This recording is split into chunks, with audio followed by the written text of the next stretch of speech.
Hello everyone, তো আজকে ছেলের আদেশে একটু পোস্ত বাটা দিয়ে আমি কাতলা মাছের রেসিপিটা করে নিলাম। তো এটা খেতে ভীষণ ভালোবাসি, এমনিতেই তো মাছ খেতে চায় না, তো এটা করলে দেখি মাছটা চেখে নেয়।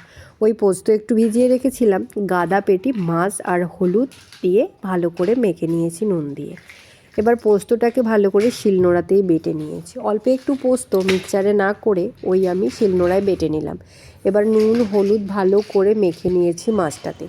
দুটো আবার বাটা মাছ ছিল, বাটা মাছটা যেমন আমি খেতে ভালোবাসি, তো ছেলের জন্য এখানে বা বাড়ির সবাই কিন্তু এটা খেতে ভীষণ ভালোবাসে।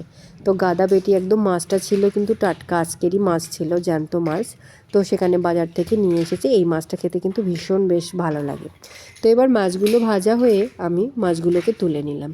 তুলে নেওয়ার পর একে একে সব মাছ কটা তুলে নিয়ে দেখো আমার ভাজা কিন্তু হয়ে গেছে। তো ওর মধ্যে এখানে আমি কালো জিরে ফোড়ন দিয়েছি আর পেঁয়াজ কাঁচা লঙ্কা একদম ঝিরিঝিরি করে কেটে নিয়েছি। তারপর এটাকে ভালো করে ভেজে নিলাম একদম ব্রাউন কালারের করে। তারপর পোস্ত বাটাটা দিয়ে আবারও ভালো করে নেড়ে চেড়ে নিয়ে বড় সাইজের একটা টমেটো কেটে নিয়েছিলাম। তারপর সিডটা ফেলে দিয়ে এবার টমেটো দিয়ে ভালো করে নেড়ে চেড়ে নিয়েছি। ওই সামান্য হলুদ গুঁড়ো, লঙ্কা গুঁড়ো, কাশ্মীরি লঙ্কা গুঁড়ো তোমরা দিলেও দিতে পারো, না দিলেও না দিতে পারো কালারের জন্য, আর স্বাদ মতো নুন। তো সব মশলা আমার দেওয়া কমপ্লিট, এইটুকুনি মশলা জাস্ট। তারপর ভালো করে ভেজে নিয়ে এবার জলটাকে ভালো ঝোলের জলটা দিয়ে ফুটিয়ে নিয়ে মাছগুলো একে একে সব দিয়ে দিলাম। মাছগুলোকে দিয়ে আমি এটাকে এখন ঢাকা দেবো, ঢাকা দিয়ে ফুট অবধি থাকবে।